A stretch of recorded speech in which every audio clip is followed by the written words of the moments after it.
পরনিন্দাকারী, যারা পরের নিন্দা করে, আছে কিনা বলেন? খালি অন্যর দোষ খোঁজে, অন্যর দোষ, অমুক কি করলো তমুক কি করলো, অথচ নিজের বেলায় কিচ্ছু নাই। নিজে অন্যায় করতেছে, জুলুম করতেছে, নিজের ছেলে খারাপ, নিজের মেয়ে খারাপ, নিজের পরিবার খারাপ, নিজে খারাপ, সেটা তার মাথার মধ্যেই নাই। অমুকের ছেলে কি করলো, অমুকের স্ত্রী কি করলো, অমুকের মেয়ে কি করলো, এরকম লোক আছে কিনা বলেন? এটাকে বলা হয় পরনিন্দা, মানে পরের নিন্দা করা। রাসূল সাল্লাল্লাহু আলাইহি সাল্লাম দেখতে পেলেন জাহান্নামের মধ্যে একদল মানুষকে আল্লাহ রাব্বুল আলামিন তাকে তামার নখ দিয়েছেন। কিসের নখ?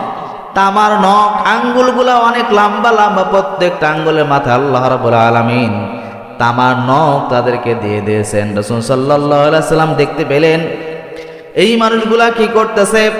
এই মানুষগুলা নিজের গায়ের মুখের চামড়াগুলা ওই তামার নখ দিয়ে দিয়ে দিয়ে দিয়ে চামড়া ধরে টানতেছে, চামড়াগুলা খসে খসে খসে খসে পড়তেছে বুকের উপর। ওই চামড়ার ওই তামার নখ দিয়ে বুক টেনে টেনে বুকের সমস্ত চামড়াগুলা খসে খসে ফেলতেছে। একবার খসে খসে পড়তেছে, আবার আবার চামড়াগুলা জোড়া লেগে যাচ্ছে। আবার ওই ব্যক্তি নিজের চামড়া, নিজের মুখের চামড়া, বুকের চামড়া টেনে টেনে খুলতেছে আর চিৎকার করতেছে। রাসূল সাল্লাল্লাহু আলাইহি সাল্লাম বলতেছেন, হে জিবরাইল, বলো এই মানুষটার উপর কেন এত ভয়ানক আযাব হচ্ছে, শাস্তি হচ্ছে, বলো। রাসূল সাল্লাল্লাহু আলাইহি সাল্লাম বললেন, এই মানুষটা দুনিয়া থাকা অবস্থায়, রাসূল সাল্লাল্লাহু আলাইহি সাল্লামকে জিবরাইল বলে, ইয়া রাসূলুল্লাহ, এই মানুষটা দুনিয়া থাকা অবস্থায় পরের নিন্দা করতো, পরনিন্দা পরচর্চা করতো। বলো নাউজুবিল্লাহ। ভয়ানক শাস্তি না? নিজের হাতের নখ দিয়ে নিজের গায়ের সমস্ত চামড়াগুলা ছিলে ফেলতেছে। একবার কল্পনা করুন তো যে কত ভয়ানক শাস্তি আল্লাহ রাব্বুল আলামিন বান্দাদের দিয়েছেন বা দিবেন। কিতাবের মধ্যে আসছে, যারা পরনিন্দা করে এরা তার কি করে, তার চামড়া দুনিয়াতেই অন্যের নিন্দা করা মানে তার গোশত খাওয়া। তো যারা পরের নিন্দা করে, অন্যের বিষয় নিয়ে বেশি নাক গলাই আমরা, অমুক কি করলো তমুক কি করলো, আসলে কি আল্লাহ রাব্বুল আলামিন মৃত্যুর পরে যে প্রশ্ন হবে, কোনদিন কি বলা হবে যে বলো তো অমুক কি করলো তোমার পাশে, এটা প্রশ্ন করবে? কখনোই করবে না। অথচ আমি নিজে নিয়ে না ভাবি, মানুষকে যদি বলা হয় যে কোনো বিষয়, এমন আমরা অবস্থা হয়েছি, কিছু বললেই অমুক হুজুর এটা করতেছে, আমার করলে সমস্যা কোথায়? অমুক পীর সাহেব এটা করতেছে, আমার করলে সমস্যা কোথায়? এই যে আমরা আমাদের নিজের ব্যক্তিগত কাজের স্বার্থ হাসিল করার জন্য অন্যকে সমস্যা তৈরি করতেছি। কিছু মানুষ বলে অমুক হুজুর এভাবে চলে, হুজুর যদি চলতে পারে আমিও চলতে পারবো না কেন? বলে কিনা বলেন? তো হুজুরের সাথে আমার সাথ আছে? হুজুর জাহান্নামে যাওয়ার সময় কি আমাকে বলবে যে হুজুর জাহান্নামে যাচ্ছে, আমাকে জান্নাতে দিবে আল্লাহ? না, হুজুরকে বলবো হুজুর আপনি আমাকে নিয়ে যান। বা হুজুর যদি পরবর্তী সময় মাপ চেয়ে, আল্লাহ চাইলে মাফ করতে পারে না? মাফ করতে পারে। এখন হুজুর অন্যায় করছে বা একজন আলেম বা যেই হোক অন্যায় করছে, সে আল্লাহর কাছে কান্নাকাটি করে মাপ চাই নিতে পারে না? মনে করেন ওই বান্দা 1000 বার কান্নাকাটি করে, তাহাজ্জুদ নামাজ পড়ে কান্না করে আল্লাহর কাছে মাপ নিয়েছে, তো উনি তো গোপনে গোপনে মাপ নিলেন, আপনি নিতে পারলেন না, তাহলে আপনার অবস্থা কি হবে? অমুক আমরা মাঝে মাঝে তুলনা দেই। আসলে এই যে আমরা তুলনা দেই, এটা দেওয়া আদৌ ঠিক না। অমুক কি করলো, অমুকের ছেলে কি করলো, অমুক হুজুর কি করলো, এইগুলো দেখা সময় সুযোগ আমাদের কারো মাথার মধ্যে নিয়ে আসা উচিত না। কারণ দুনিয়াতে আমরা কেউ কারো মুখাপেক্ষী না, মৃত্যুর পরে আমরা কেউ কারো মুখাপেক্ষী না। এবং মৃত্যুর পরেও আমি একজন ওসিলা দিয়ে পার পেয়ে যাব সে সুযোগও না। এর আগে এরকম আয়াত আসছে, এরকম আলোচনা করেছি যে যেই নেতার পিছনে আমরা ঘুরতেছি, যেই মানুষের কথা শুনে শুনে উঠবাস করতেছি, কিয়ামতের দিন সেই মানুষ আমাদের কাউকে চিনবে না। এমনকি যেই বাবা মা পৃথিবীর মধ্যে শ্রেষ্ঠ সম্পদ, শ্রেষ্ঠ ভালোবাসার, নিঃস্বার্থভাবে একমাত্র বাবা এবং মা সন্তান কি করে, ভালোবাসে, সেই বাবা মাও সেই দিন সন্তানকে চিনবে না। আর তো নেতা খেতার দূরে থাক। এজন্য খবরদার, ভুলেও অন্যের সমালোচনা না করে আমার যতটুকু পুঁজি আছে, যতটুকু আমল করার সুযোগ আল্লাহ আমাকে দিয়েছেন, কে কি করলো তাদিক না তাকায় আমার আমলটা আমার চালিয়ে নিতে হবে। কারণ বিপদের সময় বাঁচতে হলে আমাকে একাই বাঁচতে হবে। কেউ আমাকে সহযোগিতা করবে? কেউ সহযোগিতা করবে না। দুনিয়াতেই কেউ করে বলেন তো? আপনি বিপদে পড়ছেন, দুনিয়ার মানুষ আপনাকে সহযোগিতা করবে? দুনিয়াতেই করে না, মৃত্যুর পরে কিভাবে করবে? মৃত্যুর পরে এমন এক ভয়ানক অবস্থা হবে। ওই যে একটা হাদিস পড়েছিলাম, রাসূল সাল্লাল্লাহু আলাইহি ওয়াসাল্লাম বলতেছেন যে কিয়ামতের ময়দানে যখন বান্দার হিসাব হবে তখন সবাই উলঙ্গ থাকবে। তো এক সাহাবী বলতেছে, ইয়া রাসূলুল্লাহ, তার লজ্জাস্থান তাহলে তো মানুষ একজন আরেকজন দেখে ফেলবে। রাসূল কি বলতেছেন যে লজ্জাস্থান তো দূরে থাক, মানুষ আকাশের দিকে চোখ নিচের দিকে করার সুযোগ সে পাবে না। এত ভয়ানক অবস্থা সেই দিন হবে। আর আমাকে একজন হেল্প করবে, সহযোগিতা করবে না, দুনিয়াতেই করে না। একটা বিপদে পড়লে আপন ভাইও পাশে আসে না, কয় ভাই বিপদে পড়ছে, ওই নিজেই বাঁচুক কিন। তাহলে মৃত্যুর পরে কিভাবে আমাকে একজন মানুষ হেল্প করবে? এই জন্য এই যে কিয়ামতের ময়দানে মৃত্যুর পরের থেকে শুরু করে বান্দার কবরে আযাব হচ্ছে। যারা এখন মারা গেছে, পরনিন্দা করে মারা গেছে, আজ থেকে তাদের কবরে আযাব হবে, শুরু হবে। আর যারা 500 বছর, 1000 বছর, 5000 বছর আগে দুনিয়ার মায়া ত্যাগ করে বিদায় নিয়েছে, যারা পরনিন্দা করে দুনিয়া থেকে বিদায় নিয়েছে, তওবা করতে পারে নাই, এই মানুষগুলোর কবরে যা আযাব হচ্ছে, তামা নখ দিয়ে তাদের চামড়াগুলা সিলে সিলে ফেলতেছে, আবার চামড়া জোড়া লাগতেছে, আবার চামড়াগুলা সিলে সিলে ফেলতেছে, আবার জোড়া লাগতেছে। একদিন না, 2 দিন না, কিয়ামত পর্যন্ত এই আযাব বান্দার চলতেই থাকবে। নাউজুবিল্লাহ, কিয়ামত পর্যন্ত চলতে থাকবে। হাজার চিৎকার করে কোনো কুল। দুনিয়াতে তাও বিপদে পদে পড়লে মানুষের যেমন একটু পাশে মশে আসে, যে আগুন টাগুন লাগলে একটু পানি নিয়ে আগায় আসে, কিন্তু তখন কেউ আসবে না। এই জন্য খবরদার, পরে নিন্দা করা যাবে না, পরে সমালোচনা করা যাবে না। অমুকের ছেলে কি করলো, অমুক কি করলো, এটা আমার দেখার সময় নেই। আমার নিজের দুনিয়াতে আল্লাহ রাব্বুল আলামিন শস্য ক্ষেত্র, দুনিয়ায় ফসল উৎপাদনের জন্য আমাকে তৈরি করেছেন। আল্লাহ আমাকে আমল করার জন্য তৈরি করেছেন। আল্লাহ রাব্বুল আলামিন আমাকে তার প্রিয় বান্দা হওয়ার জন্য দুনিয়াতে পাঠিয়েছেন। কি আমল করলে আল্লাহর নৈকট্য হাসিল করা যায়, কি আমল করলে ভালো হওয়া যায়, কি আমল করলে সৎ মানুষ হওয়া যায়, কি আমল করলে রাসূলের খাস উম্মত হওয়া যায়, এই চিন্তা ফিকির করে করে আমাদের সময় পার করা দরকার। কারণ দুনিয়াতে সংক্ষিপ্ত একটা জিন্দেগি, এই জিন্দেগি কখন কার ফুরায় যা আমরা কেউ বলতে পারবো না। এই মুহূর্ত চাইলে আজরাইল এসে আমার জান কবজ করে নিতে পারে। অথবা আমাদের প্রতিনিয়ত মৃত্যুর জন্য সজাগ দৃষ্টি রাখা লাগবে। এই মুহূর্তে যদি মারা যায় যেন আমার আমলটা ঠিক থাকে। আল্লাহ যেন আমাকে প্রশ্ন না করার সুযোগ পায় যে বান্দা তুই আজকে ফজরের নামাজ পড়িস নাই, জোহরের নামাজ পড়িস নাই, এইটার হিসাব দিয়ে এটা যেন আল্লাহ বলতে না পারে। আমি যেন নিজেকে সেইভাবে শুদ্ধ নিয়ে চলতে পারি। কারণ কখনকার মৃত্যু হবে আমরা কিন্তু কেউ বলতে পারি না। এই জন্য অন্যের সমালোচনা, অন্যকে নিয়ে মাথা ব্যথা না নিয়ে আমি নিজে কিভাবে ভালো থাকতে পারবো, কিভাবে সৎ থাকতে পারবো, কি করলে আল্লাহর নৈকট্য হাসিল করা যায়, এই আমল নিয়ে ব্যস্ত থাকাটাই বেশি জরুরি। ওলামায়ে কেরাম, যারা হক্কানি ওলামায়ে কেরাম, যারা বুঝমান, যারা বুঝে এই মুহূর্তে আমি মারা যেতে পারি, মৃত্যুর সাথে আমার এই মুহূর্তে দেখা হয়ে যেতে পারে, চিন্তা যারা করে, এরা নিজের আমল নিয়ে পেরেশান থাকে। অন্যের সমালোচনা করার সুযোগ কোনোদিন তারা পায় না, কখনোই পাবে না। যারা সবসময় ব্যস্ত, এই যারা বড় লোক মানুষ, ধনী মানুষ, এরা মনে করেন ঢাকা শহরে 5 তলা বাড়ি করছে, ওরা চিন্তা আরো 10 তলা করবে।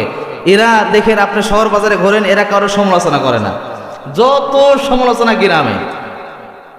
আপনি শহরে যান, একজন বাড়ির পাশের বাড়ির খোঁজ নেবেন, বলে ভাই আপনি খোঁজ নিয়ে দেখেন কে কিরকম। আর আমাদের গ্রামে রমকের ছেলে যদি একটু খারাপ হয় আরো 20টা কথা লাগায় শোনায় দিচ্ছি। ওই যে একটা প্রবাদ আছে যে শহরের মানুষ নিজেকে নিয়ে সবসময় ব্যস্ত রাখার, গ্রামের মানুষ নিজের চাইতে অন্যকে নিয়ে ভাবে বেশি। এই জন্য আমাদের অধঃপতন। অন্যকে নিয়ে ভাবা যাবে না। আমি নিজেই সামান্য সংক্ষিপ্ত জিন্দেগি, আগেকার জামানা নবীরা ও তার উম্মত হাজার হাজার বছর হায়াত পেয়েছে, সে তুলনায় 50 বছর 60 বছর কিছু, 2000 বছর হায়াত পেয়েছে, 3000 বছর হায়াত পেয়েছে, 1500 বছর হায়াত পেয়েছে। সেই তুলনায় আমাদের জীবন খুবই সংকীর্ণ না? এই সংক্ষিপ্ত জীবনে আমরা এত অন্যকে নিয়ে যদি ভাবি, তাহলে মৃত্যুর পর তো আমাদের আমলনামা ফাঁকা হয়ে যাবে। এই জন্য অন্যকে নিয়ে সমালোচনা করা যাবে না। আমার অবস্থান আমি ঠিক থেকে সামনে চলতে হবে। 1 নম্বরে বলা আছে পরনিন্দা যারা করে এদের জন্য মৃত্যুর পরে থেকে শুরু করে এই আযাব হতে থাকবে কিয়ামত পর্যন্ত। রাসূল সাল্লাল্লাহু আলাইহি সাল্লাম মিরাজের রাত্রিতে সরাসরি গিয়ে আযাবটা স্বচক্ষে দেখতে পেয়েছেন। 2 নম্বরে বলা হয়েছে বদআমলওয়ালা মানুষ, বদআমলওয়ালা বক্তা যারা আছে, কোরআনের কথা বলে, হাদিসের কথা বলে, নিজের ভিতরে আমল নাই, অন্যকে শুধু পরামর্শ দেয়। এমন লোক সমাজের মধ্যে আছে যারা বলে একজন নামাজ পড়ে আর একজন নামাজ পড়ে না, নিজের নামাজ না পড়লেও অন্যকে বলে নামাজ পড়, নামাজ পড়া ভালো কাজ। আছে নাকি বলেন? একজন সুদ খায় আর একজনকে বলে ভাই সুদ খাইস না ভাই, এটা খুব খারাপ জিনিস।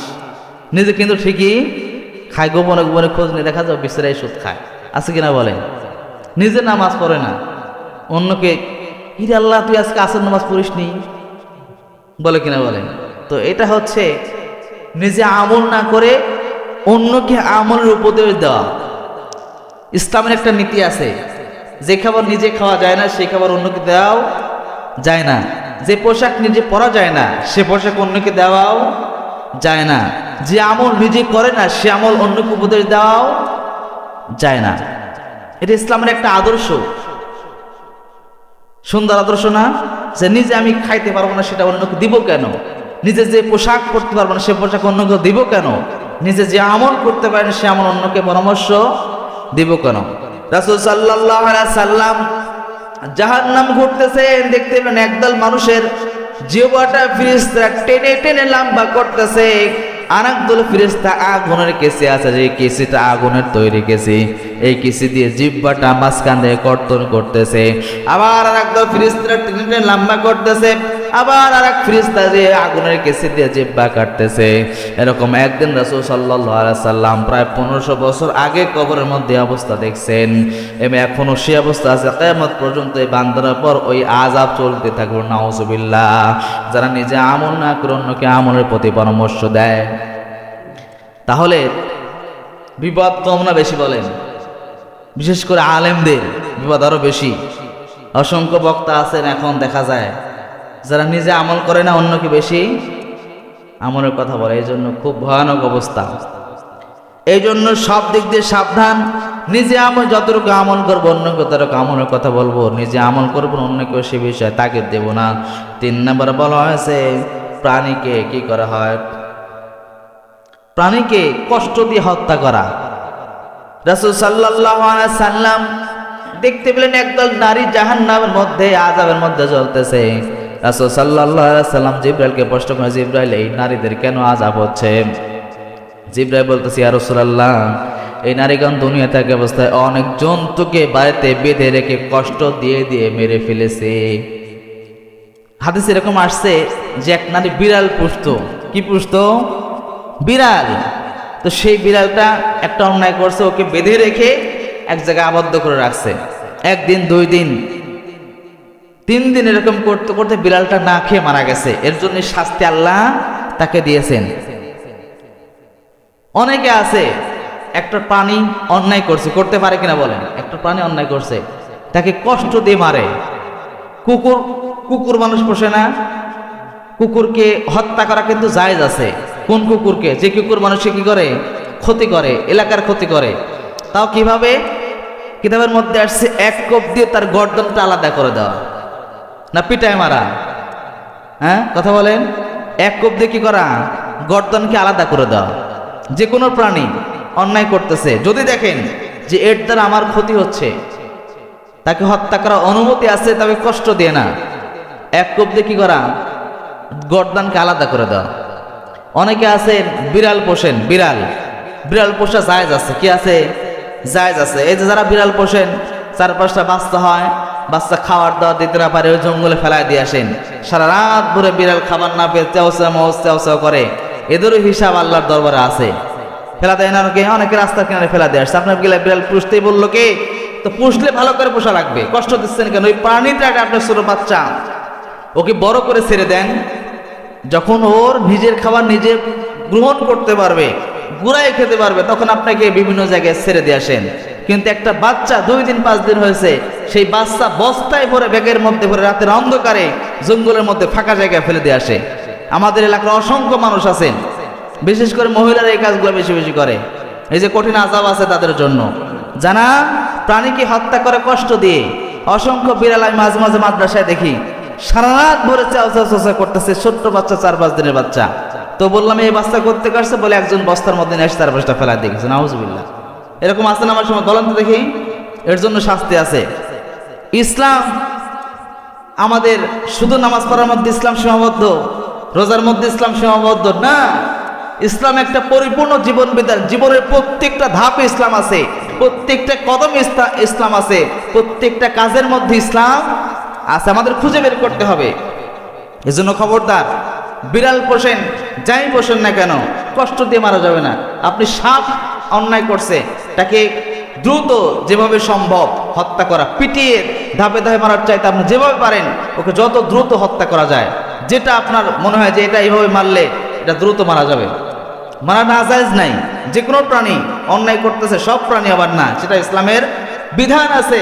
যে প্রাণীগুলো হত্যার নির্দেশ আছে, ক্ষতিকারক যেগুলো প্রাণী এগুলো হত্যা করবেন, তবে যদি আপনার ক্ষতি করে, এবং সেই প্রাণীকে হত্যা করার ক্ষেত্রে আপনাকে যাতে সে কষ্ট না পায় সেভাবে তাকে কি করা, হত্যা করা। মনে থাকবে ইনশাআল্লাহ, খবরদার কষ্ট দেওয়া যাবে না। এরপর রাসূল সাল্লাল্লাহু আলাইহি সাল্লাম দেখতে পেলেন একদল নারীর স্তনের মধ্যে সাপ সবল দিয়ে কামড় দিচ্ছে, গোস্ত তুলে নিচ্ছে, আবার গোস্ত লাগতেছে, আবার সাপ কামড় দিচ্ছে স্তনের মধ্যে।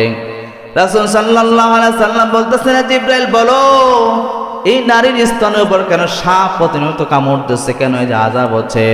তখন জিবরাইল বলে, ইয়া রাসূলুল্লাহ, এই মানুষটা সন্তানকে 2 বছর পর্যন্ত দুধ খাওয়ানো ইসলামের একটা বিধান আছে। কয় বছর?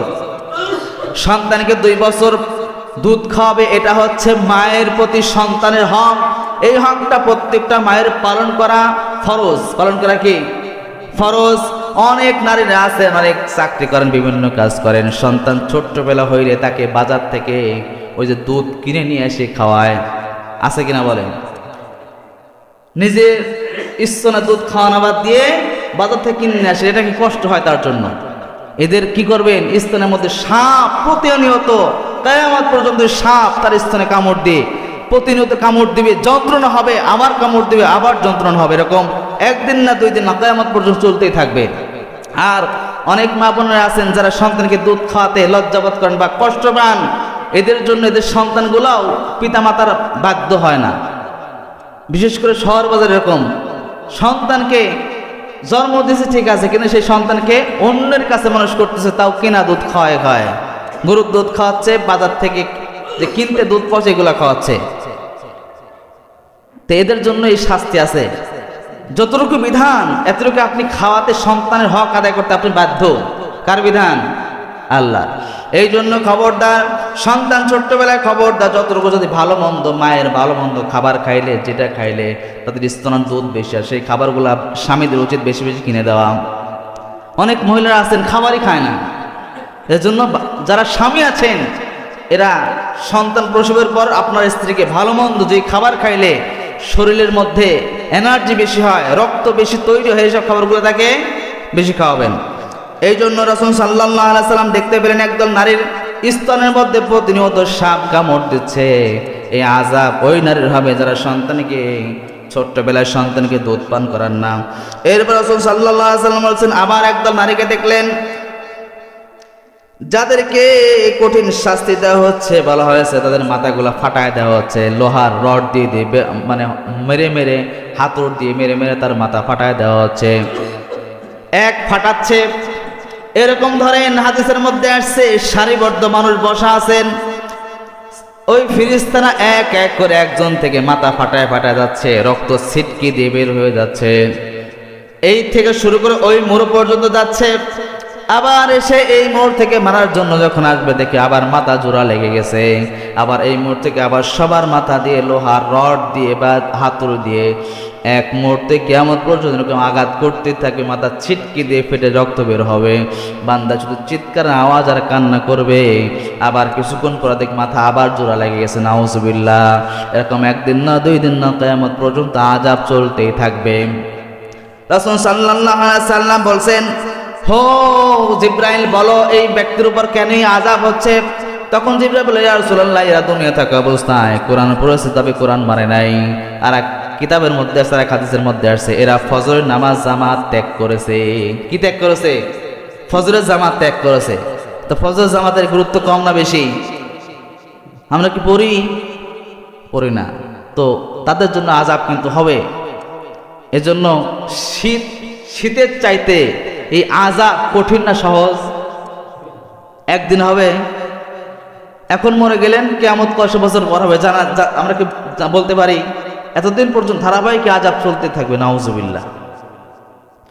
এই জন্য কোরআন যতটুকু পড়া লাগবে ততটুকু মানার চেষ্টা করা হলো, এবং নিজেকে যাতে ফজর নামাজ থেকে শুরু করে নিজের জীবন শুরু করা যায় জামাতের সাথে পড়ার চেষ্টা করা। এরপরে বলা হয়েছে, যারা মিথ্যা প্রচার করে, মিথ্যা কথা বলে, যারা মিথ্যা কথা বলে এদের নাক দিয়ে কান দিয়ে গরম লোহার রড ঢোকানো হবে, নাউজুবিল্লাহ। মিথ্যা কথা বলে না, এদের জিহ্বা আগুন দিয়ে সেক দেওয়া হবে, আগুন দিয়ে, যারা মিথ্যা কথা বলে। আর একটা বলা হয়েছে, যারা ব্যভিচার করে, যারা কি করে? ব্যভিচার, জেনা ব্যভিচার করে। এক কিতাবের হাদিসের মধ্যে আসছে এরকম যে আল্লাহ রাব্বুল আলামিন সেই দিন গোশত রাখবেন। কি রাখবেন? গোশত। এক সাইডে সুন্দর সুষম খাদ্য, টাটকা গোশত রান্না করে রাখা হবে। আরেক জায়গায় পচা দুর্গন্ধযুক্ত খাবার, উত্তপ্ত গরম খাবার রাখা হবে। তো রাসূল সাল্লাল্লাহু আলাইহি ওয়াসাল্লাম দেখতে পেলেন এরকম একদল মানুষের সামনে দু ধরনের খাবার রাখা আছে। তো ফেরেশতারা ওই সুস্বাদু খাবার না দিয়ে রক্তাক্ত উত্তপ্ত গরম পচা দুর্গন্ধ খাবার তাকে দেওয়া হচ্ছে, খাবার দেওয়া হচ্ছে, উনি খাইতে যাচ্ছে না, তাকে জোর করে খাবার দেওয়া আছে। রাসূল বলতেছেন, হে জিবরাইল বলো এর কেন আযাব হচ্ছে? জিবরাইল বলতেছে, এরা দুনিয়া থেকে অবস্থা জিনা করছে আর নিজের পবিত্র স্ত্রী থুয়ে অন্য নারীর ঘরে রাত কাটিয়েছে, নাউজুবিল্লাহ। নিজের পবিত্র স্ত্রী এটা হালাল আর অন্য স্ত্রী কি হারাম। এই জন্য গোশত রাখছে, গোশতের টুকরা রাখছে দুই জায়গায়, একটা পবিত্র গোশত যেটা সুস্বাদু খাবার, আর এক সাইডে পাশে রাখা আছে দুর্গন্ধ উত্তপ্ত আগুনের তৈরি গোশত, সেটা তাকে ভক্ষণ করানো হবে। এবং সেটা যখন গালের মধ্যে নেবে নারী বুড়ি উপরে সব পায়খানা আস্তে ঝুপঝুপ করে পড়ে যায়, নাউজুবিল্লাহ। আরেকটা আছে সুদখোর, যারা সুদ খায়। রাসূল সাল্লাল্লাহু আলাইহি ওয়াসাল্লাম দেখতে পেলেন একদল মানুষ রক্তের সাগরের মধ্যে সাঁতার কাটতেছে, দুইজন ফেরেশতা বসা আছে। এই মোড় থেকে যখন ওই মানুষটাকে সাঁতার কাটানোর জন্য রক্তের মধ্যে দুর্গন্ধযুক্ত নদীতে ফেলে দেওয়া হবে, ওই মানুষটা সাঁতার কাটতে কাটতে ওই কিনারে খোঁজার জন্য ওই কিনারে যখন যাবে, ওই পাশে ফেরেশতা শত শত বড় বড় পাথর নিয়ে বসে থাকবে। যখন ওই কিনারে যাইতে লাগবে তখন ফেরেশতা পাথর দিয়ে মানুষের মাথার মধ্যে আঘাত করবে। ওই বান্দা ওখান থেকে যাইতে না পেরে আবার ফিরে আবার ব্যাক করে পিছন সাইডে আসবে। পিছনের যে ফেরেশতা আছে এর কাছে পাথর রাখা আছে, এই পাথরগুলো নিয়ে আবার মাথার মধ্যে আঘাত করবে, তার মাথা দিয়ে পিটকি দিয়ে রক্ত বের হবে। এরকম একদিন না দুই দিন না কিয়ামত পর্যন্ত আযাব চলতেই থাকবে, নাউজুবিল্লাহ। একবার দু চোখ বন্ধ করে চিন্তা করেন, আপনি এক সমুদ্রের মাঝখানে পড়ে গেছেন, সেটা হচ্ছে রক্তের সমুদ্র, যাওয়ার কোনো পথ নাই। সামনে যাচ্ছেন দেখছেন একজন মানুষ পাথর নিয়ে বসে আছে, পিছনে যাচ্ছেন দেখছেন একজন মানুষ পাথর নিয়ে পড়ে আছে। কি ভয়ঙ্কর অবস্থা হবে, নিজের মধ্যে একটু কল্পনা করা দরকার আছে কিনা বলেন? নিজের মধ্যে একটু কল্পনা করা দরকার আছে। কেন রাসূল সাল্লাল্লাহু আলাইহি ওয়াসাল্লাম এক হাদিসের মধ্যে মনে করছেন, বান্দারে যদি গান শুনতে মনে চায় নিজের কানের মধ্য দিয়ে সীসা গলায় ঢুকায় নিবা, যতটুকু সহ্য করতে পারবা অতটুকু গান শুনবা। তাহলে যারা সুদ খাইতে ইচ্ছুক, সুদ খাওয়ার জন্য ইচ্ছা, তারা একটু সমুদ্রের মাঝখানে উত্তপ্ত গরম রক্তাক্ত সমুদ্রের মাঝখানে নদীর মাঝখানে একটু চাপ দিয়ে দেখা দরকার কতটুকু ভয়ঙ্কর সেই দিন আযাব হবে, দেখা দরকার আছে না? এরকম ভয়ঙ্কর আযাব একদিন না দুই দিন না কিয়ামত পর্যন্ত চলতেই থাকবে। আযাবগুলো রাসূল স্বচক্ষে দেখছেন। কি দেখছেন? রাসূল স্বচক্ষে এরকম